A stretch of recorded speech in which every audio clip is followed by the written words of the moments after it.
तो पहला जैसे मैंने ये निबंध लिया हूँ देश प्रेम, स्वदेश प्रेम। मैंने ये टॉपिक आपसे लिया है, मैं आपको बस सिखा रहा हूँ तो कैसे कैसे ऐसे को, कैसे लेखन को आप बढ़िया से बढ़िया बना सकते हैं, कैसे उसको एकदम कंप्लीट कर सकते हैं, कैसे अच्छे से दिखा सकते हैं उसको। तो मैंने पहले आपको लिखना प्रस्तावना। देखिए किसी भी लेखन का पहला टॉपिक ही होता है प्रस्तावना।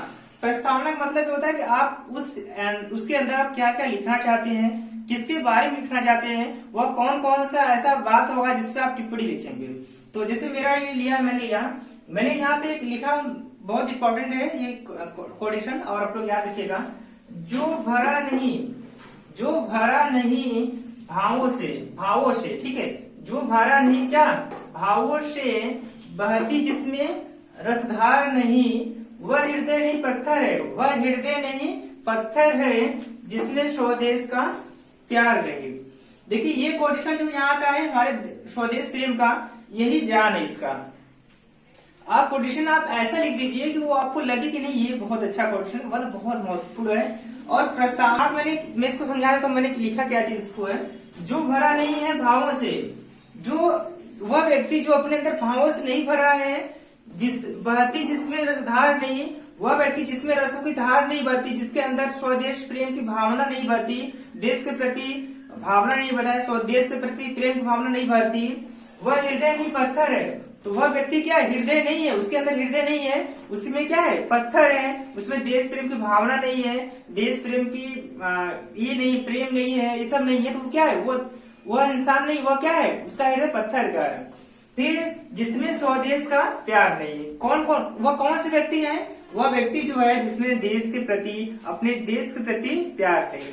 देखिए हर व्यक्ति को अपने देश के प्रति, अपने लोगों के प्रति प्रेम भावना रहती है। अगर ऐसा किसी में नहीं पाया जाता है, इसका मतलब क्या, वह देश प्रेमी नहीं है। बात क्लियर हो यहाँ तक? फिर मतलब कि वह व्यक्ति जिसके अंदर क्या हो, देश प्रेम की भावना, अपने देश के प्रति। मैं ये नहीं कर रहा हूँ कि मैं भारत का हूँ तो सब लोग भारत को देश प्रेम करें। इसका मतलब ये है कि जो व्यक्ति जिस कंट्री का है, जिस देश का है, वह खुद अपने देश से प्रेम करे। यह स्वदेश है। जो व्यक्ति जिस देश में रहते हैं क्या करते हैं, उससे प्रेम करते हैं, उससे प्यार करते हैं। यही चीज यहाँ कहा गया है कि जिसमें स्वदेश का प्रेम नहीं, जिसके प्रति अपने देश का प्रेम नहीं, उसका हृदय क्या है, पत्थर का है, उसका हृदय पत्थर का है। क्या है, जिसमें रसों की धार नहीं, जिसमें रसधार नहीं, जिसके प्रति देश प्रेम की भावना नहीं बह रही है, वह क्या है, वह इसका हृदय पत्थर का है। यहाँ तक इसके बारे में यही कहा यहाँ पे। लेकिन यहाँ पे आप लोग इसको लिख सकते हैं, इसका जो है अर्थ लिखकर।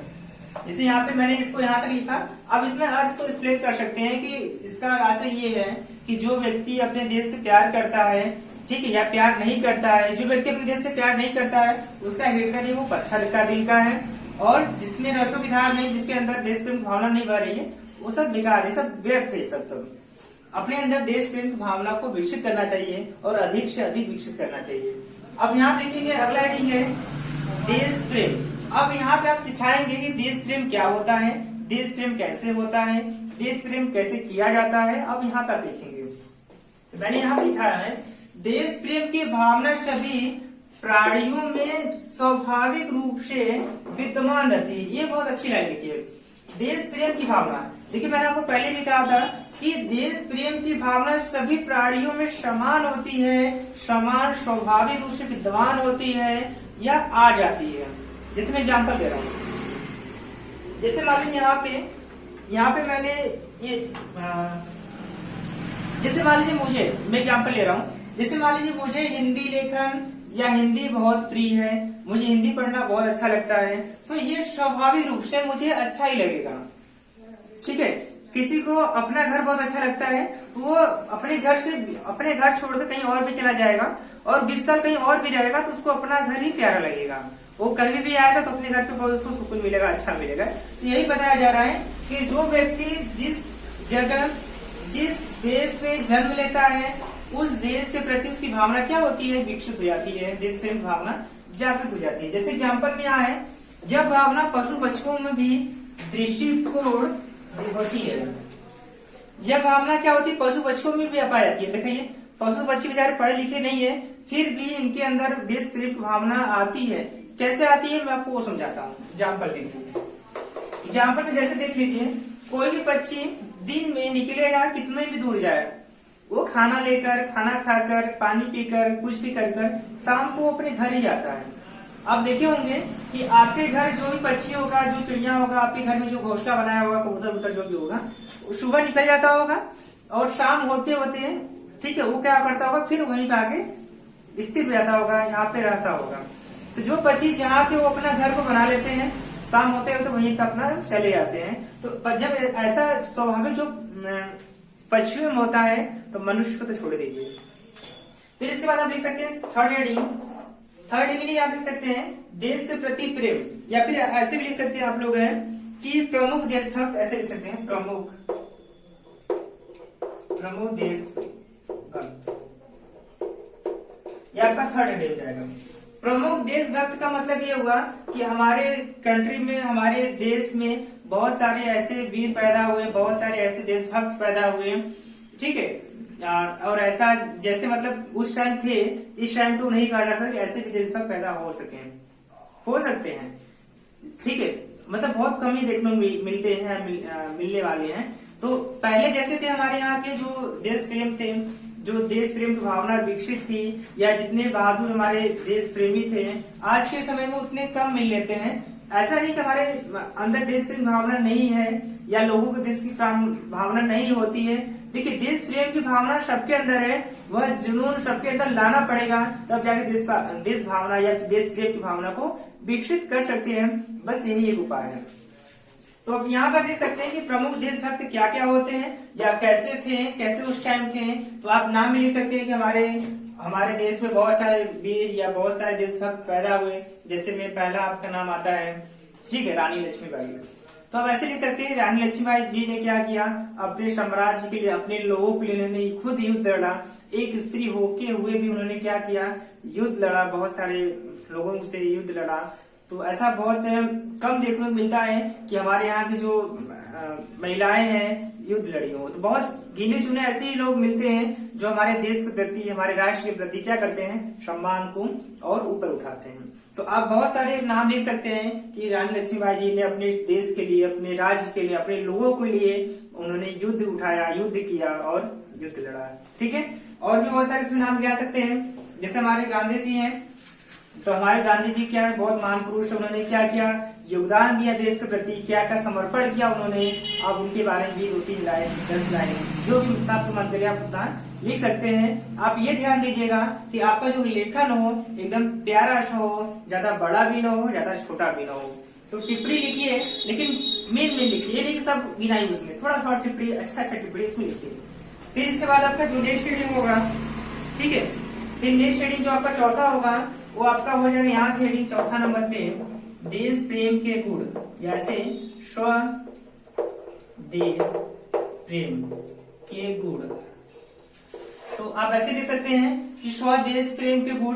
तो स्वदेश प्रेम के गुण क्या क्या हो सकते हैं, आप उसमें गुण को लिख सकते हैं। जैसे पहला, देश के प्रति समर्पण की भावना। ये सबसे इम्पोर्टेंट है कंडीशन इसका कि स्वदेश प्रेम के जो गुण होगा, नंबर 1 पे देश के प्रति समर्पण की भावना। देश के दबाव शोर होगा यहाँ पे। तो पहला है देश के प्रति समर्पण की भावना। समर्पण का मतलब ये होता है कि हमारे देश की जो भी स्थिति है, जो भी यहाँ की परिस्थिति है, उसके अकॉर्डिंग समर्पण की भावना हो। ऐसा ना हो कि जैसे होता है हमको एक दिन खाना ना मिले तो हम लोग एकदम थलिया फोड़ दे पूरा, या फिर लड़ाई कर ले, मार कर ले, ऐसा नहीं होना चाहिए। देश के प्रति समर्पण होना चाहिए। मान लीजिए कभी हमारे यहाँ कुछ पड़ गया, कुछ ऐसी स्थिति आ गया जिसके कारण हमारा जो है नहीं मिल पा रहा है वो चीज, तो हमको उसके प्रति क्या चाहिए, सहयोग होना चाहिए कि कैसे वो आगे बढ़े, ठीक है। हमेशा देश को ऊपर उठाना चाहिए, न कि उसको नीचे रखना चाहिए। फिर अगला है, पहला हो गया देश के प्रति समर्पण की भावना। अगला था देश प्रेम को विकसित करना। ये सबसे बड़ी गुण है यहाँ पे।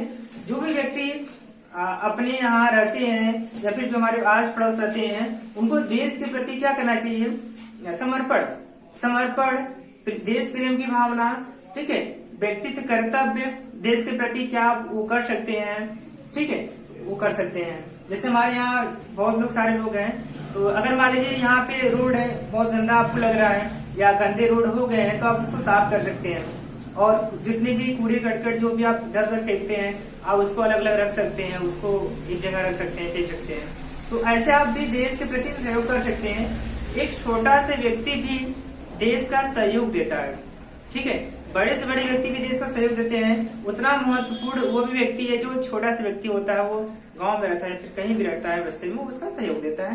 तो आप उसके भी गुण लिख सकते हैं, ठीक है। बहुत सारे लोग देखते हैं कि टैक्स नहीं देते हैं, तो गवर्नमेंट की व्यक्ति हो तो टैक्स उसमें अकाउंट से कट जाता है, लेकिन जो प्राइवेट सेक्टर के होते हैं कि बहुत सारे लोग टैक्स नहीं देते हैं, तो टैक्स को देना चाहिए। इससे क्या होगा, टैक्स जो आप देंगे तो आपका जो पैसा होगा वो देश को ही जाएगा, वो क्या करेगा, सरकार को ही जाएगा। और उससे क्या होगा, आप अच्छे से पॉलिसी, आपको अच्छे अच्छे टेक्निकल आपके जो रोजगार होंगे उसमें आपको बढ़ोतरी मिलेगी, ठीक है। चलिए फिर अगला आपका हो जाएगा देश के प्रति समर्पण की भावना, देश के प्रति प्रेम की भावना, देश के प्रति लगाव, ठीक है। देश के प्रति अपना योगदान देना। देखिए कुछ लोग ऐसे होते हैं कि अगर समाज में कुछ ऐसे काम हो रहे हैं जो आपको लग रहा है कि नहीं ये काम करने से हमारे समाज के, हमारे लोगों का विकास होगा, तो आपको करना चाहिए।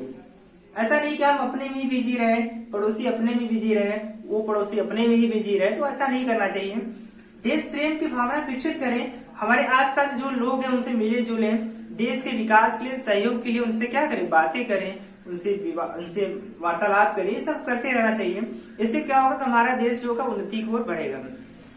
देखिए एक छोटा चीज ही आपको उठा सकता है और एक छोटा चीज भी आपको क्या कर सकता है, गिरा सकता है। इसका आप ध्यान रखिएगा। फिर अगला आपका ऐसे लिख लीजिए 5-6 गुण। फिर इसके बाद आप लोग यहाँ से उठाइएगा उपसंहार। अगला आपका पॉइंट रहेगा उपसंहार। 4th पॉइंट आपका है 5वां पॉइंट उपसंहार, ठीक है। 5वां पॉइंट आपका है उपसंहार। उपसंहार में आप लोग ये लिख सकते हैं हेडिंग में कि जैसे मान लीजिए उपसंहार मतलब आपने क्या पॉइंट लिखा आप उसमें लिख सकते हैं। जैसे इसमें लिखा है देश प्रेम के नागरिक ईमानदारी और त्यागी होते हैं। इसका मतलब विवाह उपसंहार जैसे मतलब कि इस पूरे टॉपिक से क्या मतलब निकला, क्या चीज निकली वो आपको उसमें लिखा जाएगा। तो अब यहाँ बताया जा रहा है कि प्रत्येक जो होते हैं देश स्वदेशी प्रेमी, उनके प्रति त्यागी, बलिदान और बहुत सारे गुण उनके अंदर होते हैं, ठीक है। फिर इसमें एक क्वेश्चन है जिनको न निज गौरव जहां निज देश का स्वाभिमान, वह नर नहीं पशु निरह जो मृत्यु के समान। कई मतलब ये कि यहाँ पे क्वेश्चन यहाँ लिखा गया था कि अगर वह व्यक्ति जिसके अंदर देश प्रेम की भावना नहीं है, वह पशु से भी क्या है, बेकार है, पशु से भी खराब है, इससे अच्छा तुम्हारे घर के पशु होते हैं। आप देखो मतलब होता है कि आपने कौन कौन से पॉइंट सब में नोट किया, उसमें जो भी आपको मोटा जो आपका कॉन्टेक्ट है आप उसमें लिख सकते हैं, भर सकते हैं। इससे आपका क्या होगा, जो आपका लेखन होगा वो अच्छा माना जाएगा। आप लेखन कैसे लिखते हैं वो भी अच्छा माना जाएगा। तो ये सब कुछ इसके पॉइंट हैं। आप इसके अंदर अपने पॉइंट को आप लोग बातें कर सकते हैं, ऑडिशन को कर सकते हैं।